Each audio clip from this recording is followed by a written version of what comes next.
أما بعد فقد قال الله تبارك وتعالى في القرآن المجيد: أعوذ بالله من الشيطان الرجيم. بسم الله الرحمن الرحيم.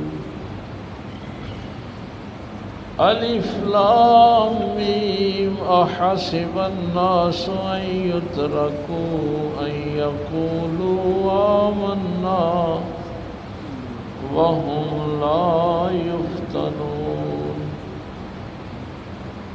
آمنت بالله صدق الله العظيم وصدق رسوله النبي الأمي الكريم ونحن على ذلك من الشاهدين والشاكرين والحمد لله رب العالمين. قال الله تبارك وتعالى في شان حبيبه مخبرا وامرا: إن الله وملائكته يصلون على النبي يا أيها الذين آمنوا صلوا عليه وسلموا تسليما. الصلاة والسلام عليك يا سيدي يا رسول الله وعلى آلك وأصحابك يا سيدي يا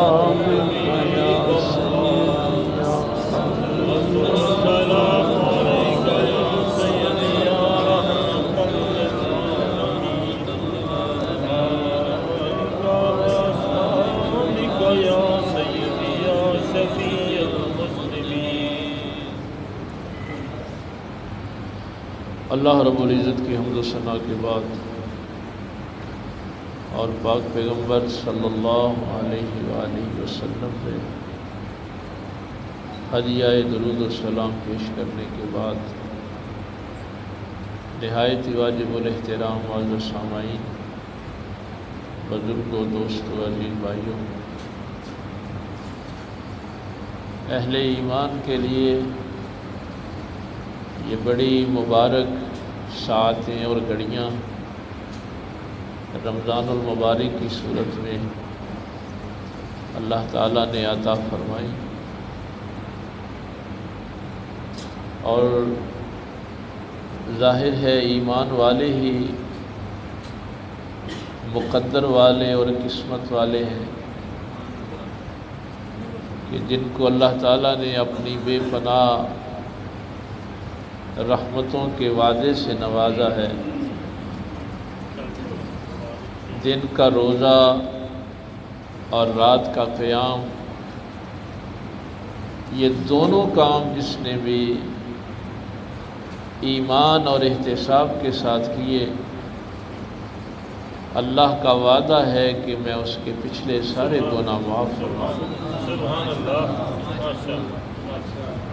اور جیسا کہ ہم نے پچھلے جمعے حضرت سلمان فارسی رضی اللہ تعالیٰ عنہ کی روایت، وہ خطبہ جو تھا وہ جو 29 شعبان کو نبی پاک صلی اللہ علیہ وسلم نے بیان فرمایا، اس میں یہ بات رہ گئی تھی کہ اس کا پہلا عشرہ، پہلے 10 دن رحمت کے ہیں، دوسرے دن 10 دن جو ہیں وہ مغفرت کے ہیں، اور آخری جو 10 دن ہیں وہ جہنم سے آزادی کی۔ لیکن یہ ساری نعمتیں، رحمتیں، برکتیں صرف ایمان والوں کے لیے۔ یہ کتنی اس شخص کے لیے بدبختی ہے، بدقسمتی ہے کہ جب اللہ کی رحمت، اللہ کی مغفرت اپنے پورے عروج پر ہو تو اللہ تعالیٰ ان بدبختوں کو مخاطب ہی نہ کرے، ان کو حکم ہی نہ دے روزہ رکھنے کا۔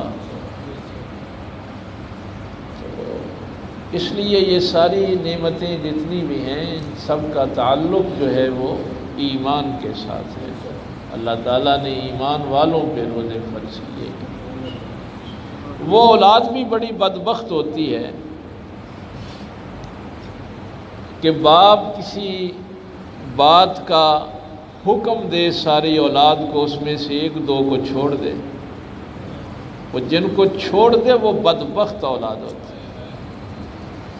وہ شاگرد بھی بدبخت ہوتے ہیں کہ استاد کچھ شاگردوں کو حکم دے کسی کام کرنے کا اور کچھ کو چھوڑ دے، ان کو اس قابل ہی نہ سمجھے کہ میں ان کو حکم دوں۔ اور وہ مرید بھی بڑے بدبخت ہوتے ہیں جن کو شیخ حکم دینا ہی پسند نہ فرمائے، اور وہ بندے بھی بڑے بدبخت ہیں جن کو اللہ حکم ہی نہ دے روزہ رکھنے کا۔ تو اس لیے اگر یہاں پہ نعمتیں ہیں، رحمتیں ہیں، مغفرتیں ہیں، تو اس کے ساتھ ساتھ وعید بھی بڑی سخت ہے۔ تو گزشتہ جمعے ہم نے گفتگو جہاں پہ ختم کی تھی وہ یہ تھی کہ یہ رمضان کے روزے اگر میں سارا دن بھوکا پیاسا رہوں گا تو اس سے اللہ کو کیا حاصل ہوگا، اللہ کو اس سے کیا ملے گا۔ تو ہم اس نتیجے پہ پہنچے تھے کہ یہ سب کچھ مجھے ہی حاصل کرنا ہے، اللہ کو اس سے کوئی فرق نہیں پڑتا۔ یہ میرے لیے اللہ تعالیٰ نے یہ نظام جو ہے یہ بنایا۔ تو ہم اس مقصد پہ پہنچے تھے کہ روزے کا جو بنیادی مقصد ہے وہ یہ ہے کہ انسان اپنی بھوک پر کنٹرول حاصل کرے۔ اگر انسان اپنی بھوک پر کنٹرول حاصل کر لیتا ہے، دسترس حاصل کر لیتا ہے، تو وہ فرشتوں سے افضل ہو جاتا ہے۔ اور اگر اس کی بھوک اس کی عقل پہ غالب آ جائے تو جانوروں سے بدتر ہو جاتا ہے۔ تو اللہ چاہتا ہے کہ یہ جو ایمان والے ہیں ان کا اپنی بھوک پر کنٹرول ہو۔ تو کئی لوگوں کے ذہن میں یہ ابہام تھا، یہ بھی میں اللہ کا شکر ادا کرتا ہوں کہ لوگ توجہ سے سنتے ہیں اور پھر جو بات نہ سمجھ آئے وہ پوچھتے بھی ہیں اور اس کو مزید پھر ہم بھی حل کرنے کی کوشش کرتے ہیں۔ تو ہم نے دو چار چیزوں کا پچھلے جمعے ذکر کیا تھا کہ بھوک صرف پیٹ کی نہیں ہوتی، یہ شہرت کی بھی بھوک ہوتی ہے، دولت کی بھی بھوک ہوتی ہے، منصب کی بھی بھوک ہوتی ہے، بھوک بہت ساری چیزوں کی۔ مثلا دیکھیے روزے میں ظاہری طور پہ ہمیں کھانے پینے سے منع کیا گیا ہے اور اپنی بیویوں کے پاس جانے سے منع کیا گیا ہے، دونوں حلال چیزوں سے منع کیا ہے نا۔ تو اسلام یہ چاہتا ہے کہ حلال پر بھی تمہارا اتنا کنٹرول ہو کہ تم بھوک کی وجہ سے حلال کے پیچھے بھی نہ پڑ جاؤ۔ بھائی حرام تو بڑی دور کی چیز ہے نا، تمہاری حلال کی بھوک بھی ختم ہو جائے۔ یعنی فلسفہ جو روزے کا ہے لعلکم تتقون، بھائی تمہیں تقوی کی منزل تک پہنچانا ہے۔ تو اس کے لیے کچھ سوالات آئے، آج تو ظاہر ہے انہی سوالات کے جواب میں ہم وقت جو ہے وہ گزر جائے گا۔ حالانکہ ہم نے یہ کہا تھا کہ سورہ عنکبوت سے ہم رمضان المبارک میں گفتگو کریں گے، آیات میں نے آج بھی وہی تلاوت کی ہیں۔ تو دوستوں کا یہ خیال ہے کہ کچھ چیزیں مینشن کر دی جائیں تاکہ انسان کو پتہ ہو کہ یہ چیز ہے جس بھوک میں میں نے کنٹرول حاصل کرنا ہے، تاکہ آسانی ہو جائے نا۔ تو اس کے لیے امام غزالی رحمۃ اللہ تعالی علیہ جو بات فرماتے ہیں وہ کہتے ہیں کہ انسان کے نفس میں، نفس انسانی میں تین چیزیں جو ہیں وہ بہت اہم ہیں۔ ہم نے تو پہلے امام غزالی کے فلسفے سے یہ باتیں پڑھی، لیکن بعد میں جب اور مطالعہ کیا تو پتہ چلا کہ اس کو افلاطون نے بھی بیان کیا اور سقراط نے بھی اس کو بیان کیا، یعنی یہ یونانی فلاسفہ سے لے کے یہ سلسلہ چلتا آ رہا ہے۔ انسان کے اندر تین بڑی قوتیں ہیں، طاقتیں ہیں۔ ایک ہے اس کی قوت عقلیہ، عقل کی بنیاد پہ انسان فیصلے کرتا ہے، سوچتا ہے، اچھا کام کرنے سے پہلے بھی سوچتا ہے اور برا کام کرنے سے پہلے بھی سوچتا ہے۔ تو آپ کا کام اچھا ہو یا برا ہو، پہلے سوچ اچھی یا بری ہوتی ہے، پہلے سوچ اچھی یا بری ہوتی ہے نا، عمل تو بعد میں پھر تخلیق ہوتا ہے۔ دوسری قوت ہے قوت غضبیہ، انسان کے اندر غصہ ہے، غضب ہے، آپے سے باہر ہو جاتا ہے۔ اور تیسری قوت ہے قوت شہوانیہ،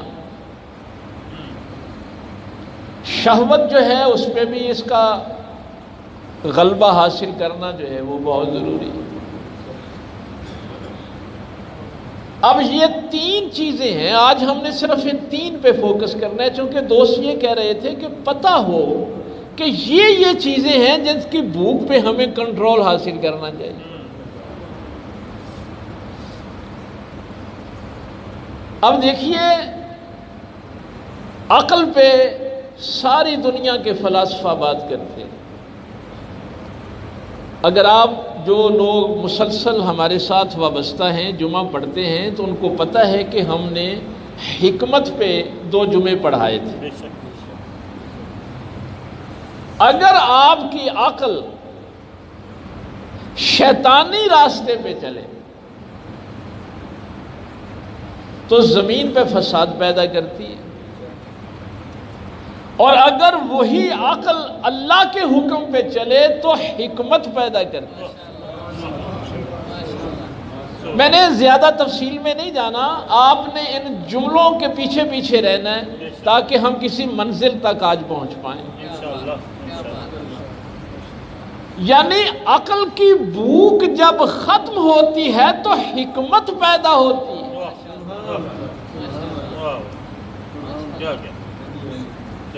عقل کی بھوک ختم ہوگی تو حکمت پیدا ہوگی، اور اللہ فرماتا ہے جس کو حکمت دی فقد اوتی خیرا کثیرا۔ جن لوگوں نے وہ ہمارا جمعہ حکمت پہ سنا ہے ان کو پتہ ہے کہ ہم نے حکمت کی جو 24-25 ڈیفینیشنیں تھیں ان میں سے ایک کا انتخاب کیا تھا کہ وہ روشنی اللہ کی طرف سے، علم کی وہ روشنی جس سے انسان وسوسے اور الہام میں فرق کر سکے، اس کو حکمت کہتے ہیں۔ ہمارے گھروں کے جھگڑے وسوسوں کی بنیاد پہ، ہمارے معاشرے کے جھگڑے وسوسوں کی بنیاد پہ ہیں۔ اگر آپ کو یہ علم مل جائے کہ آپ حق اور باطل میں فرق کر کے حق کے ساتھ کھڑے ہو جائیں گے تو پھر آپ کے پاس حکمت کی دولت آ جائے گی۔ اب یہ بات عقل کی تھی کہ اگر عقل جو ہے اس کی بھوک ختم آپ کر دیں گے تو آپ کو حکمت جیسی دولت عطا ہوگی۔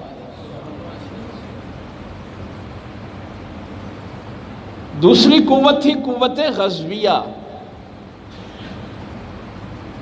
اسی غصے میں آ کے انسان قتل کر بیٹھتا ہے، اسی غصے میں آ کے ماں باپ کی نافرمانی کر بیٹھتا ہے، اسی غصے میں آ کے بیوی کو طلاق دے دیتا ہے، پھر ہم سے مسئلے پوچھتے ہیں جی طلاق غصے میں دے دی۔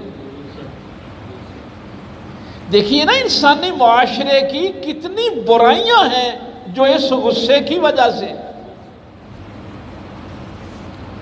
اب یہ چونکہ ایک فطری چیز ہے، قرآن نے یہ نہیں کہا کہ مومن وہ ہوتا ہے جس کو غصہ ہی نہ آئے، وہ بے غیرت ہوتا ہے جس کو غصہ نہ آئے۔ اور جس کو اللہ کے حکم کی نافرمانی پہ بھی غصہ نہیں آنا، اس سے بڑا بے غیرت کون ہے؟ جس کو اپنے نبی کی حیا نہیں ہے، اس کو بھی سرکار کی توہین پہ بھی غصہ نہ آئے، اپنے ماں باپ اپنے پیر و مرشد کی گستاخی پہ بھی غصہ نہ آئے، کسی پہ ظلم ہو رہا ہو تو اس کو غصہ نہ آئے۔ لیکن قرآن کریم نے یہاں ایک بات پھر دیکھیے ذرا، اگر وہ غصہ تیرے نفس تیری انا کے لیے ہے تو وہ فساد کا باعث بنے گا۔ اگر غصہ اس لیے ہے کہ میری انا قائم، تکبر کے لیے ہے، قرآن کریم نے تقریباً 25 مقامات پہ تکبر کا ذکر کیا ہے، اور سب سے پہلے قصہ آدم میں اس کا ذکر کیا کہ جب ہم نے حکم دیا کہ جب ہم اپنی روح اس آدم کے پتلے میں پھونک دیں گے تو تم سب نے سجدے میں چلے جانا ہے، ابا واستکبر، ابلیس نے انکار کیا اور تکبر کیا، اور یہ تکبر کہاں تک لے کے جاتا ہے؟ وَكَانَ مِنَ الْكَافِرِينَ، اور وہ کافروں میں سے ہو گیا۔ تکبر آپ کو کفر تک لے جاتا ہے، لوگ مذاق سمجھتے ہیں اس کو، قرآن کہہ رہا ہے کہ تکبر کفر تک لے جاتا ہے، چونکہ تکبر اور کفر کی علامتیں ایک ہی ہیں۔ کافر بھی اسے کہتے ہیں جو حق کو چھپاتا ہے، اور تکبر بھی اسے کہتے ہیں کہ جو حق کو جھوٹ کہے اور جھوٹ کو حق کہے، یہ تکبر کی علامت ہے۔ وَلَا تَلْبِسُوا الْحَقَّ بِالْبَاطِلِ، تو اگر غصہ اپنے لیے ہے، اپنی ذات کے لیے، اپنی انا کے لیے، تو پھر یہ قتل بھی کرے گا، بھائیوں کے حق بھی مارے گا، ظلم بھی کرے گا، اور اگر یہی غصہ اللہ رسول کے لیے ہوگا، اب نفس کی بھوک ختم، ہم نے بھوک ختم کرنی ہے نا۔ جب غضب سے بھوک نفس کی ختم ہوتی ہے تو شجاعت پیدا ہوتی ہے، پھر انسان شجاع ہوتا ہے۔ شجاعت پتہ کیا ہوتی ہے؟ اپنی بھوک پر مکمل کنٹرول۔ موضوع ہمارا وہی ہے، کتنا کنٹرول؟ میرے پاک پیغمبر صلی اللہ علیہ وسلم کی تربیت کا کمال یہ ہے کہ غزوہ خندق کے موقع پہ اللہ وہ اب تو وہ سارا انہوں نے جگہ کو اکٹھا کر کے ایک مسجد بنا دی ہے جہاں پہ وہ مقابلہ ہوا تھا۔ شجاعت کو سمجھے ذرا، شجاعت کیا ہوتی ہے؟ اپنے نفس کی بھوک پر مکمل کنٹرول کسے کہتے ہیں؟ اپنے مد مقابل کو زمین پہ گرا دینا۔ مولا علی سرکار اس کی چھاتی پہ بیٹھ گئے، جب اس کا سر قلم کرنے لگے تو اس نے علی کے چہرے پہ تھوک دیا۔ علی کے چہرے پہ تھوک دیا۔ اب ذرا دیکھیے کہ بھوک اسلام کیسے ختم کرتا ہے۔ میرے چہرے پہ کوئی تھوکے تو میں اس کو تھپڑ مار دوں گا، علی کے چہرے پہ کوئی تھوکے تو چھاتی پہ بیٹھے ہوئے بھی اٹھ جاتے ہیں، معاف کر دیتے ہیں۔ وہ کہتا ہے علی میں نے تو یہ کام اس لیے کیا تھا کہ تیرے غصے میں اضافہ ہوگا، تو میری گردن جلدی کاٹ دے گا۔ کہا نہیں، ہمارے نفس کی بھوک ہمارے پیغمبر نے ختم کر دی۔ ہم جب میدان جہاد میں آئے تھے تو اللہ کی رضا کے لیے، ہم نے تیرے ساتھ جنگ کی ہے تو اللہ کے لیے، تجھے زمین پہ گرایا ہے تو اللہ کے لیے، تیری چھاتی پہ بیٹھا تھا تیرا سر قلم کرنے کے لیے تو اللہ کے لیے۔ اب جب تو نے تھوک دیا ہے نا، اب اس میں میری بھوک شامل ہو گئی۔ اب اگر تجھے ماروں گا تو یہ میرے نفس کی خواہش ہوگی۔ جہاں نفس کی خواہش کو ختم کر کے آپ اللہ کے لیے کھڑے ہو جاتے ہیں، اس کو شجاعت کہتے ہیں۔ نعرہ تکبیر، اللہ اکبر، رسالت، یا رسول اللہ، حیدری۔ عقل کی بھوک ختم ہو تو حکمت ملتی ہے، غضب کی بھوک ختم ہو تو شجاعت ملتی ہے۔ شجاع ہر انسان نہیں ہوتا۔ روزہ کیا کرنا چاہتا ہے؟ آپ کی بھوک ختم کرنا چاہتا ہے۔ وہ جملہ پچھلے جمعے والا ذہن میں رہے کہ اگر کسی نے روزہ رکھ کے جھوٹ بولنا نہیں چھوڑا تو اللہ کو اس کے بھوکا پیاسا رہنے کی کوئی ضرورت نہیں۔ یہ باتیں میں نے پتہ ہے یہ حدیث پیغمبر سے لی ہیں کہ تمہارے ساتھ کوئی جھگڑا کرتا ہے تو اسے کہو میں روزے سے ہوں۔ قوت غضبیہ کی بھوک کو کیسے ختم کیا؟ روزے کی حالت میں پاک پیغمبر صلی اللہ علیہ وسلم کا کیا حکم ہے کہ تمہارے ساتھ کوئی جھگڑا کرنے لگے تو اسے کہو کہ میں روزے سے ہوں۔ اس کو یہ نہ سمجھنا کہ یہ صرف صبح سے شام تک ایک بھوکا رہنے کی پریکٹس ہے۔ یہ انسانی اخلاق کو اعلیٰ مقام پہ فائز کرنے کی، لعلکم تتقون، تاکہ تم متقی بن جاؤ۔ تیسری بڑی طاقت کیا تھی؟ شہوانیہ، قوت شہوانیہ۔ اگر انسان کی یہ طاقت شہوت کی اس میں بھوک شامل ہو جائے گی تو وہ بدکاری کرے گا، وہ معاشرہ بدکار ہو جائے گا۔ اور اگر شہوت میں سے بھوک ختم کر دی جائے تو پھر عفت و عصمت اور حیا کی منزل ملتی ہے۔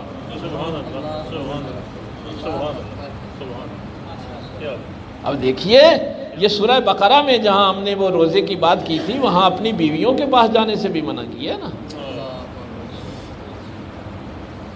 اگر بھوک رہے گی شہوت میں تو بدکاری پیدا ہوگی، بدکاری آسان ہو جائے گی۔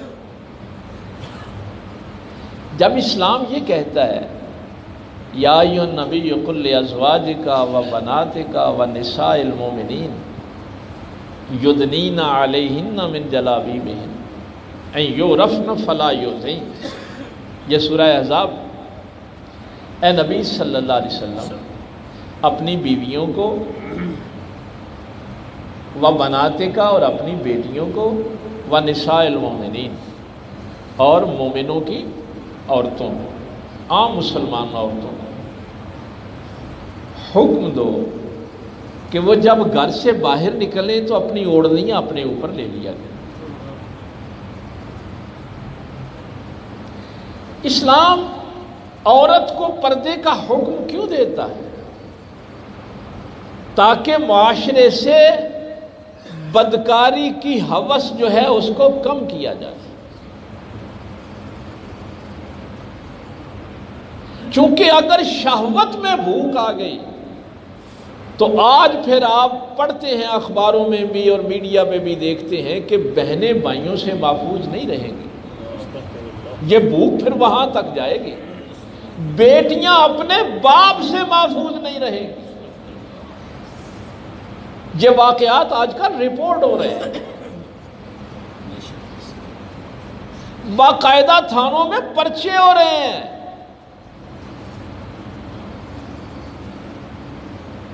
اب اسلام یہ چاہتا ہے کہ یہ قوت شہوانیہ کی بھوک کو ختم کر کے اس کو عفت و عصمت اور حیا کی منزل تک لے جایا جائے۔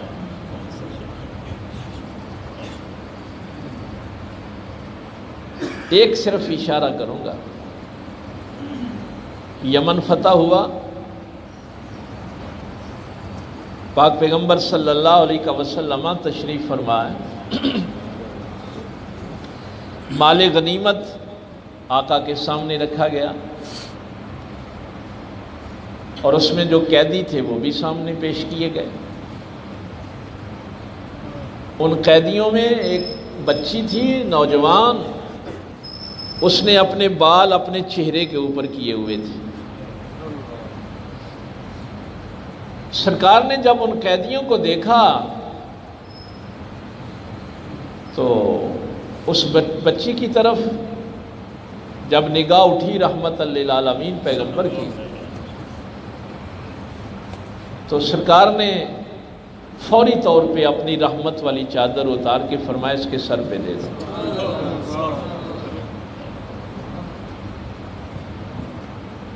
صحابہ میں سے کچھ لوگوں نے اونچی آواز سے کہا، یا رسول اللہ صلی اللہ علیہ وسلم، آقا یہ تو کافر کی بیٹی ہے۔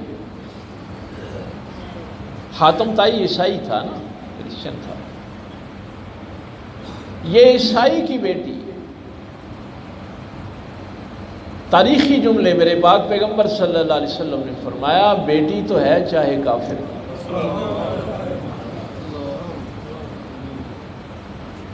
اب مسلمان ذرا دیکھیں اپنے آپ کو کہ یہ کس جگہ پہ کھڑے ہیں۔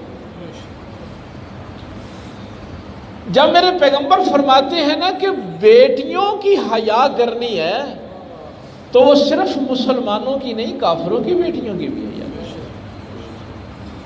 کیوں؟ اس لیے کہ حضور صرف رحمت مسلمانوں کے لیے نہیں، عالمین کے لیے رحمت للعالمین۔ تو رحمت للعالمین جب کوئی قانون بنائے گا تو عالمین کے لیے بنائے گا،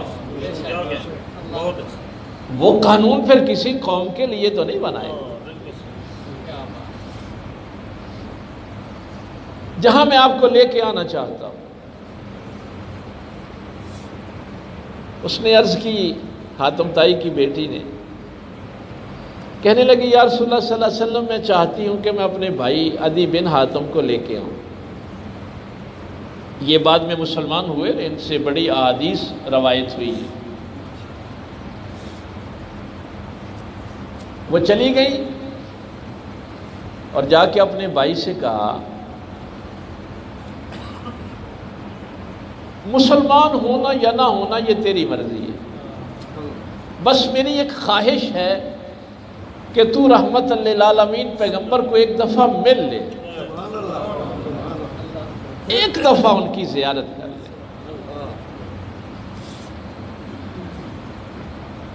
بڑا عظیم اور عجیب سوال بھائی نے کر دیا۔ عدی بن حاتم نے اپنی بہن سے کہا کہ یہ باتیں چھوڑ کہ وہ نبی کیسے ہیں، ان کے غلام کیسے ہیں، تو 2 دن ان کی قید میں رہی ہے، مجھے یہ بتا تیری عزت محفوظ ہے یا کہ نہیں۔ 2 دن تو مسلمانوں کی قید میں رہ کے آئی ہے، تیری عزت محفوظ ہے یا کہ نہیں، مجھے پہلے یہ بات بتا۔ آپ نے بار تنبوری نہ آج لگایا، میں نے صبح کہا بھی تھا کہ دور ہوتی ہیں۔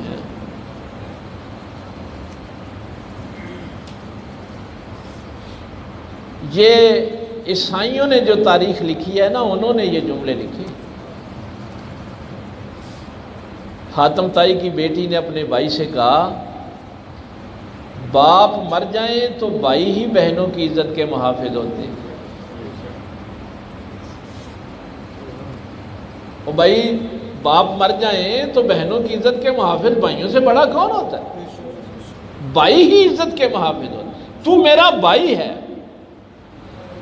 حاتم طائی فوت ہو گیا، تو ہی میری عزت کا محافظ ہے، لیکن جو تو نے سوال کیا ہے کہ 2 دن تو مسلمانوں کی قید میں رہی ہے، تیری عزت محفوظ ہے یا کہ نہیں، تو پھر اس کا جواب سن لے۔ تو میرا بھائی، اس دنیا میں میری عزت کا سب سے بڑا محافظ، لیکن تیری آنکھوں میں بھی وہ حیا نہیں جو نبی کے غلاموں کی آنکھوں میں۔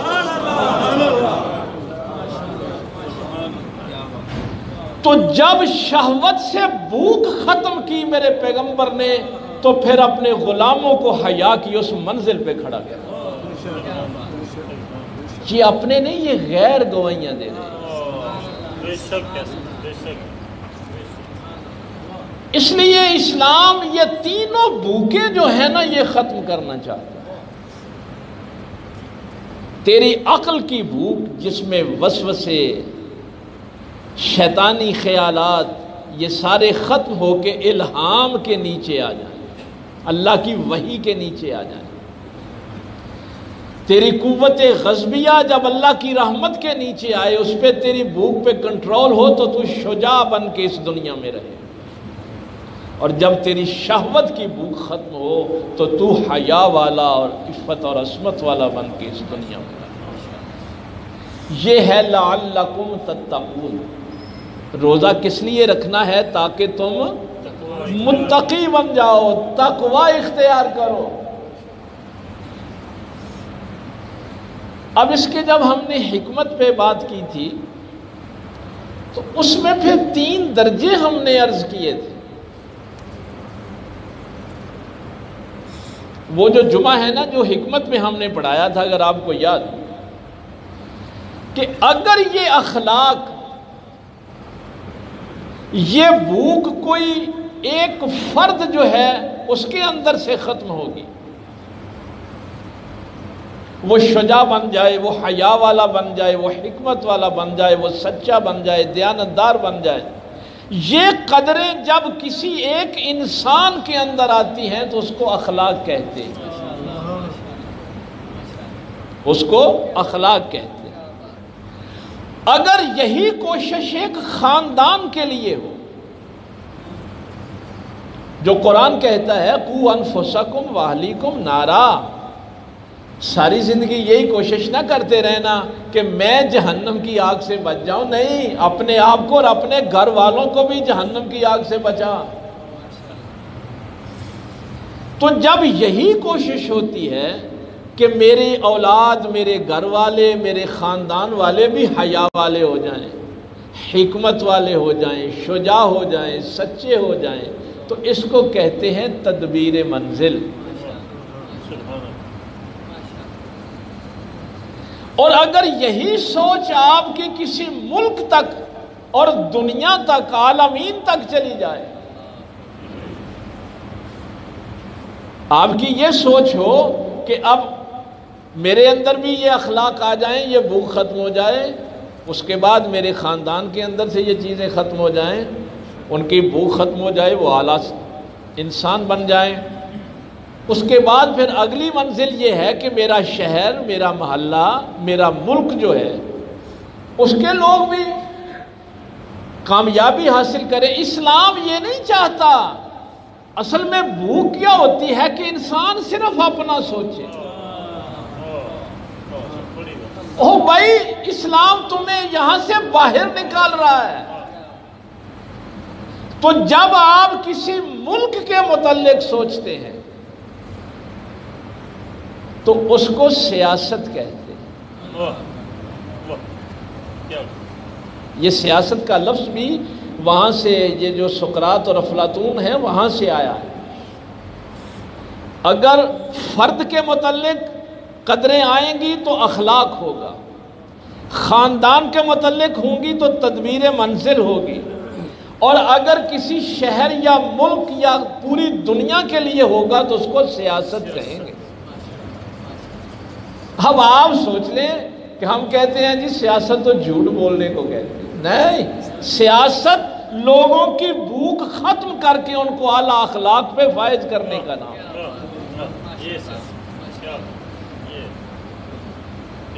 لیکن وہ ہو کیسے سکتا ہے؟ جو خود شجاع نہیں وہ کسی کو کیا تعلیم دے گا؟ جس کے اپنے اندر صبر نہیں وہ کسی کو صبر کی تلقین کیا کرے گا؟ جس کے اپنے اندر حیا نہیں وہ کسی کو حیا کی کیا تعلیم دے گا؟ اب چونکہ وقت کم رہ گیا ہے، اب ان تینوں چیزوں کو، عقل کی بھوک ختم کر دی تو حکمت ملی، آپ قوت غضبیہ پہ غالب آ گئے۔ امام غزالی نے پتہ کیا کہا؟ امام غزالی کے جملے دو ہیں صرف۔ وہ کہتے ہیں کہ قوت عقلیہ اگر شہوت اور غضب پہ غالب آ جائے تو انسان فرشتوں سے اعلیٰ ہو جاتا ہے، اور اگر اس کی غضب اور شہوت عقل پہ غالب آ جائے تو یہ جانوروں سے بدتر ہو جاتا ہے، دنیا میں فساد کرتا ہے۔ لیکن ہمارے ہاں جنہوں نے قرآن پہ دسترس رکھی، قرآنی علوم کی جنہوں نے بات کی، انہوں نے کہا کہ قرآن کریم نے یہ جو جملہ کہا ہے لَيَقُومَ النَّاسُ بِالْقِسْطِ، کہ اگر انسان عدل پہ قائم ہو جائے، یہ تینوں طاقتیں اگر کسی ایک لفظ کے نیچے آ جائیں تو اس کو عدل کہتے ہیں۔ اس کی عقل بھی عدل میں رہے، اس کا غضب بھی عدل میں رہے، اس کی شہوت بھی عدل میں رہے، اس کو پتہ ہو کہ یہ بیوی ہے، یہ بیٹی ہے، یہ میری ماں ہے، اس کو عدل کے تقاضوں کا پتہ ہو۔ اگر ان ساری طاقتوں کو آپ کسی ایک لفظ کے نیچے لانا چاہتے ہیں تو اس کا نام عدل ہے۔ اور اللہ فرماتا ہے کہ ہم نے جتنے نبی بھیجے، ہم نے جتنی کتابیں بھیجی، سب کا ایک ہی مقصد تھا کہ انسان عدل قائم کرے۔ عدل کیا ہے؟ ہر چیز کو اس کے مقام پہ رکھنے کا نام عدل ہے۔ جب آپ کسی چیز کو اس کے مقام سے ہٹا دیتے ہیں تو یہ ظلم ہے۔ تو روزے کے متعلق یہ جو آپ نے پوچھا تھا، اب دیکھیے یہاں پہ جو بات ہو رہی ہے، احسب الناس ان یترکوا ان یقولوا آمنا وهم لا یفتنون، کیا انسانوں نے، یہاں مومنوں کی بات نہیں، انسانوں کی بات ہے، احسب الناس، کیا انسانوں نے یہ سوچ لیا، حساب لگا لیا ان یترکوا، کہ ان کو چھوڑ دیا جائے گا، ان یقولوا آمنا، صرف اس بات پہ وہ کہتے ہیں کہ ہم ایمان لے آئیں، وَهُمْ لَا يُفْتَنُونَ، اور ان کو آزمایا نہیں جائے گا۔ دو چیزیں ہیں، آج تو وقت ہو گیا ہے، اللہ تعالیٰ نے موقع دیا تو اس پہ پھر آگے ہم گفتگو کریں گے چونکہ یہ بہت ضروری ہے۔ ایک ہے کذب، جھوٹ، اور ایک قرآن لفظ استعمال کرتا ہے کذبت، کذبت ثمود بتقوا، جھٹلانا۔ ایک ہے جھوٹ بولنا اور ایک ہے جھٹلانا۔ جتنی بھی قومیں قرآن نے ذکر کی، عاد ہو، سمود ہو، قوم نوح ہو، قوم لوط ہو، ان سب کے ساتھ لفظ کذبت، کہ انہوں نے اللہ کو جھٹلایا،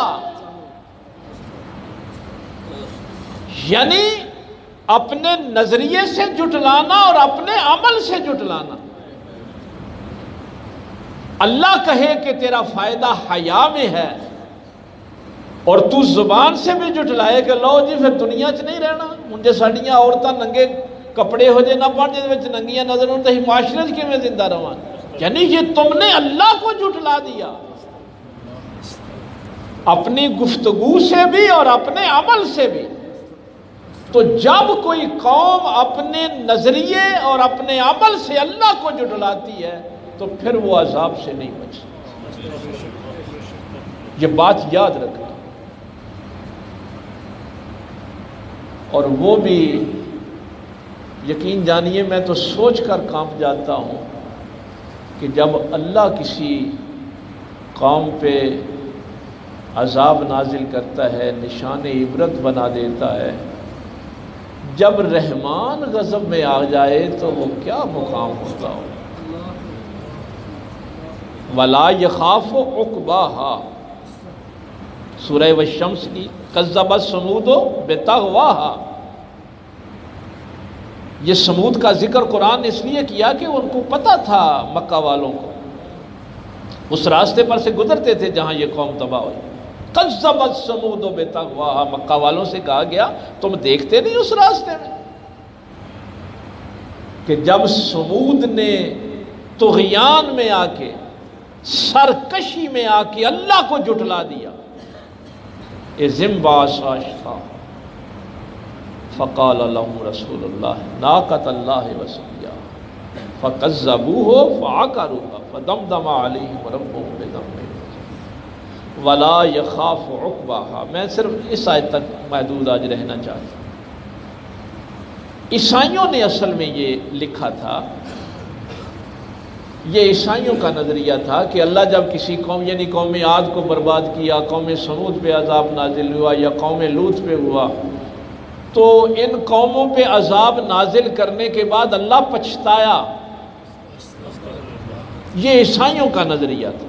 اس کا جواب قرآن نے یہ دیا وَلَا يَخَافُ عُقْبَاهَا، اللہ جب کسی کو جھٹلانے پر عذاب میں مبتلا کرتا ہے تو پھر اللہ تعالیٰ کو کسی بات کا کوئی خوف نہیں ہوتا، بلکہ اللہ ان کو مٹا کے ان کی جگہ کسی اچھی قوم کو لا دیتا ہے۔ اللہ کے فیصلے دائمی ہیں، حکمت پر مبنی ہے، اللہ کو اپنے کیے پہ کوئی پچھتاوا نہیں ہوتا، لیکن اس مقام سے ڈرنا ہے، کہیں ایسا نہ ہو کہ اللہ فرما رہا ہے کہ یہ تو نہیں ہے کہ تم زبان سے کہہ رہے ہو کہ ہم ایمان لائے اور تمہارا عمل اللہ کے حکم کو جھٹلا رہا ہو۔ میں زبان سے کہتا رہا ہوں کہ حیا بڑی اچھی چیز ہے اور اپنے گھر میں بے حیائی پھیلا رہا ہوں، یعنی میرا عمل اللہ کے حکم کی نافرمانی کر رہا ہوں۔ تو یہ دونوں چیزیں جو ہیں، ایک کو آج جو ہم نے سیکھا کہ قوت شہوانیہ کی بھوک جو ہے یہ روزے سے ختم کرنی ہے، یہ پریکٹس ہے ایک مہینے کی، آخر میں آپ نے دیکھنا ہے کہ آپ کی قوت غضبیہ، آپ کی بھوک کتنی ختم ہوئی، آپ کی قوت شہوانیہ کی کتنی ختم ہوئی، اور پھر کبھی بھی میرا عمل کہیں اللہ کے خلاف تو نہیں ہے، میرا عمل کہیں اللہ کے حکم کو جھٹلا تو نہیں رہا۔ جب میں ملاوٹ کرتا ہوں تو اللہ کے حکم کو اپنے عمل سے جھٹلاتا ہوں، جھوٹ بولتا ہوں، غیبت کرتا ہوں، بہتان لگاتا ہوں، تو میں اللہ کے حکم کو جھٹلا رہا ہوتا ہوں۔ اس لیے یہ چین اور سکون ہماری قوم کا ختم ہو، لیکن اللہ نے یہ موقع دیا ہے، تیز بارش، رمضان وہ ہے کہ اللہ کی رحمت کی تیز بارش جو گناہوں کو دھو ڈالے گی۔ اس موقع سے فائدہ اٹھائیں، اللہ کی رحمتیں سمیٹیں، اپنے لیے، اپنے گھر والوں کے لیے، عالم اسلام کے لیے دعائیں کریں، پوری دنیا کے لیے دعائیں کریں۔ اللہ تعالیٰ عمل کی توفیق دے۔ وآخر دعوانا الحمدللہ۔